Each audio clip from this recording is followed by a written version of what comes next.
Amigos suscriptores, saludo cordial. Una nueva entrega Mi Empresa con Jaime Cardona, el canal de los emprendedores, de esos grandes empresarios que han hecho de Colombia una nación libre, una nación con un espíritu empresarial muy grande. Nos admiran mucho en el mundo por la calidad de empresas y empresarios que tenemos. Pues no es la excepción. Hoy me he venido a conversar al gremio textilero y de manejo de tintorería. Es un mundo muy amplio el gremio textil, pero hoy vamos a poder hablar y agradecerle a José Luis su beneplácito con el canal. Estoy con José Luis Alzate. José Luis, un industrial, una persona generadora de empleo, una empresa muy linda, lo van a ver en el transcurso de la entrevista. Tiene algo muy llamativo que, conversando fuera de cámaras con él, me contó que fue el primer tecnólogo que salió de la confección en el SENA. O sea, eso son palabras mayores, José, Claro ¿cierto? que sí, por eso es que yo defiendo tanto y quiero tanto al SENA, porque ese fue el que me dio el arranque en la parte académica y laboral. Bueno, también estudió ingeniería industrial en la Autónoma Latinoamericana, con una especialización en mercadeo en la Universidad de David y con un máster en administración. Este hombre se ha pasado muchos años estudiando y no pensás parar de estudiar, ¿o sí? Yo sigo estudiando, estoy en un proyecto con la UPB para hacer una especialización en textiles inteligentes. Bueno, José, Bueno. vámonos al comienzo, hermano. José o Luis, te es indiferente. José, a mí dice José Luis todo el mundo. Ok, José. Bueno, José, vámonos al comienzo, hermano. Sí. ¿Qué edad tenés? Yo tengo 67 años. Joven, hermano. ¿O todavía te consideras? Uno me considero muy bien, nunca pienso en la acumulación de años. Afortunadamente soy una persona demasiadamente sana y entonces para mí es seguir viviendo día a día. Y ese ser demasiado joven y sano es que se lo dedicas, se lo das al deporte. ¿Has sido deportista o? Sí, yo he sido deportista toda la vida. Primero, como pelado, monté en bicicleta, luego jugué fútbol, luego y ahorita estoy en MTV, en bicicleta, tengo, digamos, un cuidado riguroso en ese tema, compito, conozco todo el país en ese tema y pues disfruto mucho ¿Qué es viendo la MTV? naturaleza. Disculpa, Luis, ¿qué es MTV? MTV es mountain bike, Ah, ya. ¿cierto? Ok, Es sí. bicicleta de montaña. Cada 8 días no fallo en una ruta y en semana hago ciclocomputador y todo y manejo todo ese O tema. sea, siempre hay que tener el deporte Exacto. para poder tener una mente lúcida, Eso hace ¿cierto? parte como de la vida de uno y entonces pues espero nunca dejarlo y cada vez veo ejemplos de vida con personas mucho mayores que yo que están en ella, me encuentro con ellos en competencia o en travesías o en todo ese tema. ¿Dónde naciste, Luis? Yo nací en una finca del municipio que pertenece al municipio de Santa Rosa de Osos, cerca a un corregimiento que se llama San Pablo Porce. Allá nacimos, Con partera.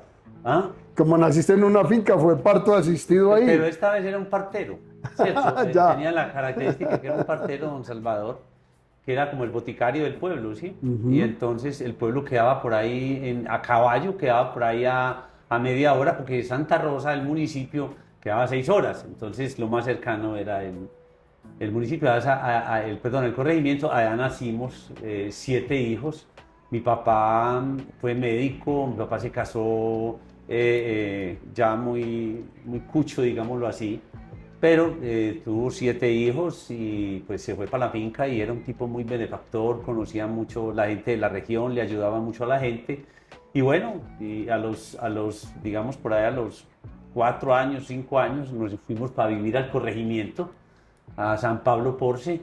Y ya cuando era edad de escuela mía, en ese caso yo tenía 7 años, nos fuimos a vivir a Santa Rosa de Osos, al municipio de Santa Rosa de Osos, ¿ya? Y ahí pues estuvimos hasta los 13, estuve hasta los 13 o 14 años, hasta los 14 años, y de 14 años ya migramos a la gran ciudad, a Medellín, a vivir en el barrio La América. Mi papá había hecho una casa en Conquistadores y ahí pues era su sueño ese recorrido, ¿cierto? Digámoslo así. Prestaste servicio militar. No, yo no presté servicio militar. ¿No te gustó? A ¿Te mí me salvaste?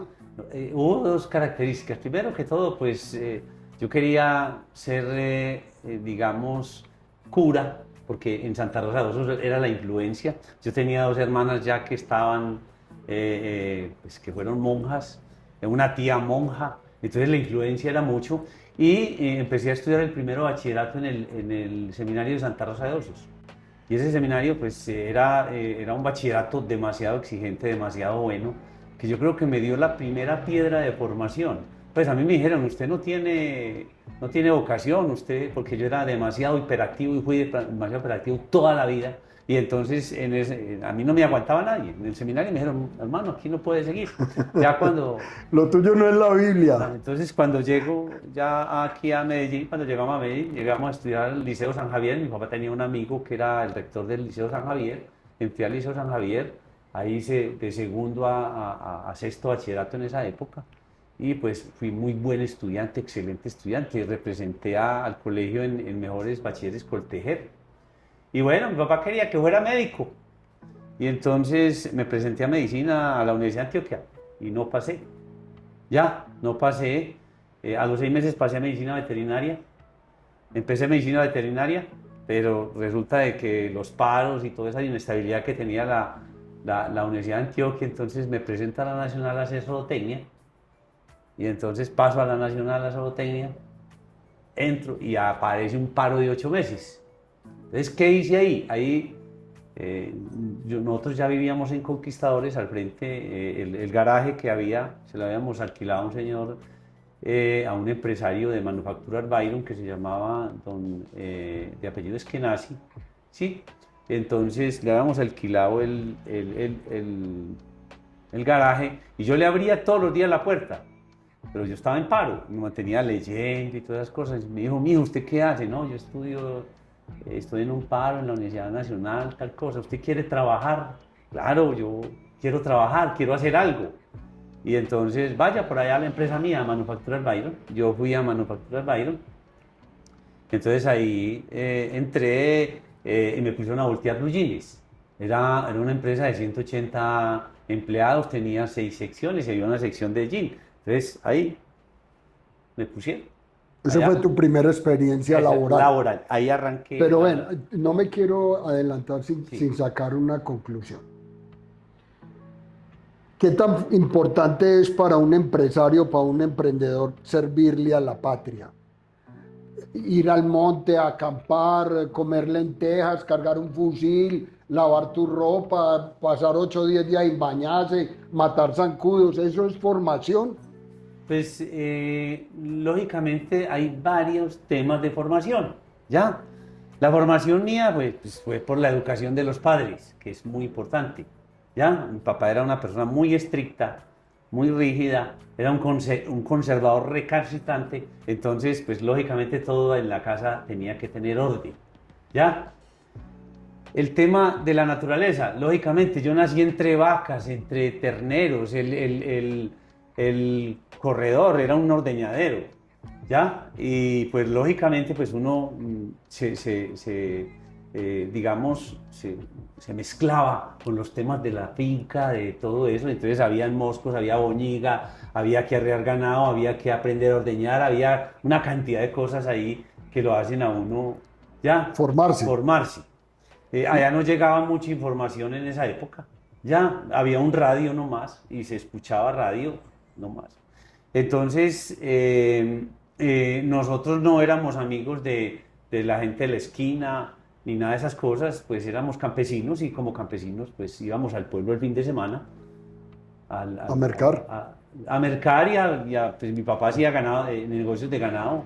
Él tuvo un proyecto con el Fondo Ganadero de Antioquia por allá en los años 50, donde desarrolló pues todo el proyecto de animales y todas esas cosas, ¿cierto?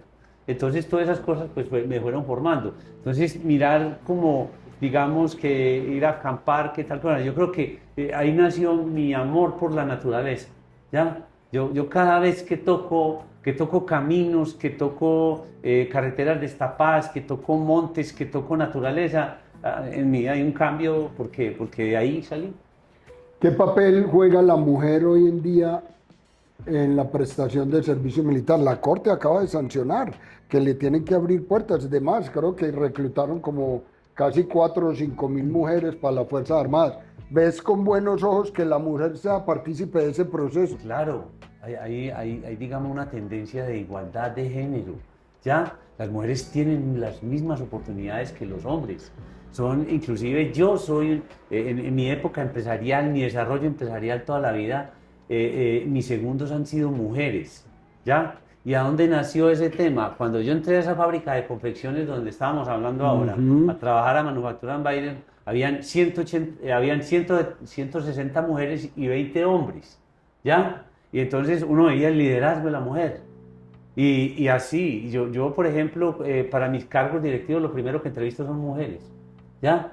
Este es un trabajo, es un poco pesado, entonces se combinan, pero tengo 50% hombres y 50% mujeres.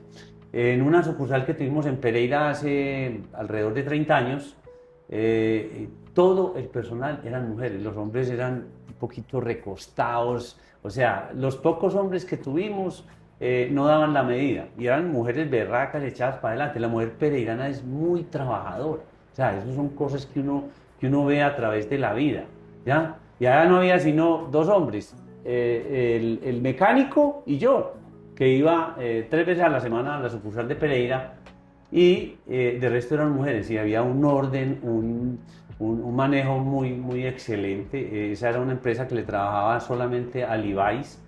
Inclusive nos ganamos un premio por allá en esa época como las mejores camisas del mundo, ¿cierto? En compañía pues de quien las fabricaba, que era Manufacturas Época, y nosotros que hacíamos el acabado. Entonces, y eso se le debe a ese equipo de mujeres. O sea, siempre la mujer debe estar en todo, y deben ser por parte. O sea, no pensar de que sea un hombre o una mujer, a no ser de que sean trabajos físicos exagerados. Ven, me das pauta, me abrís una brecha y una ventana, y es, hoy en día la flexibilidad laboral o lo que pretende Colombia es, aparte de generarle espacio a la mujer y igualdad de género, como lo dices, también hay unos conceptos muy favorables a la mujer. Por ejemplo, hoy en día, me corrige si estoy equivocado, cuando nacía un bebé, al otro día la mamá estaba trabajando. Sí, claro. Y era, hay que ir a trabajar. Hoy en día ya son 2, 3 meses en la casa, lactando. La mamá no se puede mover porque el niño se queda solo.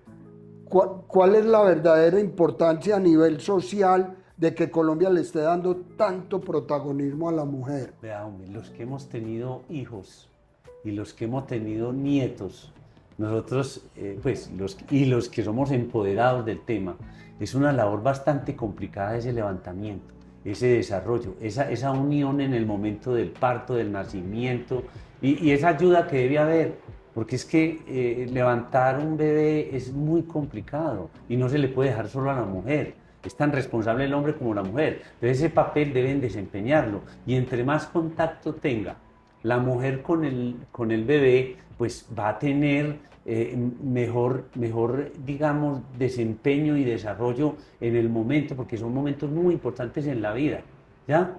Porque ahora los hijos, entonces cuando la corte o las instituciones del gobierno o las necesidades se acomodan, digamos, a ese tema de licencia, de maternidad más el periodo de lactancia, esas son cosas que se necesitan y que seguro, pues uno cuando ve esto, a mí me tocó y acompañar a mi señora cuando estuvimos los hijos y lo mismo lo he visto en mis hijos con los nietos que tengo. ¿Cuántos hijos tenés? Yo tengo 3 hijos ¿Y nietos? y nietos tengo 4. ¿Qué es ser abuelo, hermano? Contémosle a la gente qué es ser Hombre, abuelo. ser abuelo es un momento maravilloso. Cuando uno es padre, se preocupa más por sus hijos, que no les pasen nada, y es poniéndoles cuidado para lo que sea y para su movimiento y para todo, para que aprendan, para que nazcan bien, para que sea otra cosa. Cuando son nietos, uno está como relajado mirando la belleza y no la exigencia. ¿Crees que el ser abuelo es cerrar ciclos en la vida? No, yo creo que hace parte de la vida misma. Esos son etapas que uno no es, que uno va adquiriendo a medida que va pasando. Pues a mí lo primero que me decía, cuando iban a hacer el primer nieto, no me vayan, que no me van a decir abuelo. A mí me dicen el nombre. Pues, y entonces, pero ya llega el momento en que las primeras palabras le dicen abuelo, y entonces, y con una sonrisa, entonces uno se llena de felicidad, y entonces eso lo va transformando y va dejando ese ego y esas cosas. Ya, yo he tenido amigos que me dicen, pucha, yo le digo a mis nietos que no me van a decir abuelo, ya, o sea, como que no lo tocan bien, pero para mí veo pues para mí es una etapa más de conocimiento, uno no sabe dónde va a terminar, porque es que yo quiero contar una anécdota. Alguna vez estaba yo en una plaza, en la Plaza de Flores en Perú, y entonces había un señor, iba con un amigo, y había un señor amigo de él, conocido de él, digamos así, que vendía pinturas. Y entonces nos paramos a hablar con él y el señor yo lo veía de mucha edad y había una niña como de 14 años, 15 años ahí moviendo los cuadros, tal cosa. Entonces yo cometí el error de decirle, esa es su nieta. No. Es mi esposa. No, me dijo que no. Pues yo me quedé, le pregunté, cometí el segundo error, ¿cuántos años tiene usted? Me respondió, yo tengo la edad de la mujer que amo. Y era esa niña, y es ella. Ella es mi mujer. ¿Ya? Qué linda enseñanza Y esa. el tipo tenía 72 años. ¿Ya? Entonces, la vida es así. ¿Ya? Luis, yo pienso que pues no nacimos para semilla, hermano. Y en esto quiero cerrar este ciclo, este conversatorio contigo. ¿Cómo te gustaría morir? ¿Cómo crees que el día que te tengas que ir de acá, tú puedas decir, listo, me siento bien? ¿Qué dejé? ¿Qué legado dejo? ¿Dejo a mis hijos bien, mis nietos, mi empresa? ¿Cuál es el estado ideal? No, el estado ideal es, pues uno siempre debe tener todo organizado. ¿Ya? Y definido. Porque la vida puede usted estar sentado y caer redondito. ¿Ya? Entonces uno tiene que tener las cosas organizadas a futuro. ¿Ya? Entonces, yo no pienso en la muerte. Nunca pienso, yo quiero morir así. No. En su momento que llegue, pues que llegue como llegue. Y ojalá haciendo lo que más me gusta. ¿Cierto? Pero qué bueno eso que decís, porque es que, a ver, ahí viene una pregunta de cajón. Y es, pues qué rico, como lo dices tú, aquí caí, me morí, no sentí nada y chao. Y dejé todo organizado. Pero hay quienes tienen que ir a una cama y a un proceso de meses, de años, de sufrimiento, de dolor. Por favor, y los hay así. Sí, sí, no, es que le puede pasar a uno Estás también. abierto de que tu familia pueda decir el día de mañana, bueno, prescindamos de la vida de mi papá para que descanse, eutanasia o muerte asistida. Claro que sí, ellos lo van a entender, no dejarlos sufrir, ¿ya? Por ejemplo, cuando mi madre fallece, yo la tenía muy cerca, demasiadamente cerca, y bueno, ella le entró una neumonía y entonces estado crítico y todas cosas, entonces hay que ponerle un respirador artificial, y yo en ese momento pues tenía forma y decía que le pongan lo que sea, pues mamá que no se muera, ¿ya? Se acerca un cuñado mío y me dice, José, a tu mamá déjala descansar. Y hubo algo que esa expresión de él, yo veía a mi mamá luchando por la vida, pero estaba ya muy mal, o sea, ya, digamos los medios, ahorita hay más tecnología, porque estamos hablando de casi 30 años atrás. Entonces, de esa expresión de mi cuñado, pues la valoro y me puse a pensar si tengo que dejarla descansar, mi mamá quiere irse ya, ¿cierto? Y entonces pues dije que no pues que no la metiera O sea, ¿estás de acuerdo entonces con esa decisión? Sí, claro. Bueno, Entonces, José, sí. a ver, entremos ya en materia en el tema empresarial. ¿Cómo llegas a este mundo? Ya me contaste que habías trabajado en una planta de bluginería. Bueno, entonces yo trabajaba esperando que entrara a la universidad. Resulta que don Morris es que nace y me dice, mijito, ¿usted sí le gusta ir a meter a la universidad? Cuando eso la Universidad Nacional no estaba cerrada, eso paraban a cualquier hora, los salones eran sucios, La piedra, había piedra por todos lados. acá, de todo, ¿cierto? Y usted sí quiere. Yo quiero ir y sentirme allá sentado y tomar una decisión. Entonces me fui para la universidad, llegué, había una clase de biología y entonces me puse a pensar, bueno, son 6 años y fue puchi, no sé cuántos paros. Este bochinche cada rato, toda esta situación, yo me voy por don Morris. Don Morris me dijo, yo lo estaba esperando. Don Morris, ¿por qué? Le voy a contar un proceso que hubo ahí. Yo estaba volteando blue jeans, y entonces me enfoqué en la sección de jean. ¿Por qué? Porque era el tema de juventud, el tema de blue jeans yo no había tenido sino uno que otro ahí que nos había comprado mi papá o alguna cosa. Y me traía cierto afecto. Además, mi abuela vivía en Carolina y en un año, digamos por ahí de 5 a 6 años, me mandaron para allá, para Carolina, porque no me aguantaban en la casa, ¿cierto? Y ellas cosían. Entonces, a mí me tenían mis 2 tías y mi abuelita ahí, sentado ahí, mientras ellas trabajaban, hacían costura y todas esas cosas. Entonces, yo creo que eso me marcó. Entonces, ya cuando estuve allá en esa empresa, yo empezaba a meterme a la sección de jean y a notar cómo se hacía cada cosa, cómo pegaban un cierre, cómo pegaban una pretina, cómo pegaban una vista, cómo armaban un delantero, cómo pegaban una cotilla, y yo anotaba. Fueron 3 meses, de esos 7 meses que hubo paro, de 3 meses donde yo estuve anotando y aprendiendo. La señora, la supervisora del jean, se iba a pensionar. Entonces había un sindicato en esa compañía, hicieron como una convocatoria para supervisor de la sección de jean de Manufactura Byron, y entonces yo me presenté y pues me fue tan bien que como yo anotaba todo, ya, y me hicieron algunas preguntas técnicas que había vivido ahí en su momento. Claro que los otros competidores dijeron que porque era amigo de don Morris me habían metido allá, pero no, de todas maneras entré a Manufacturas. Bueno, entonces sentado allá, yo empiezo a ver esa película y a ver esa oportunidad que tenía yo en el sector industrial y pues empezar como supervisor.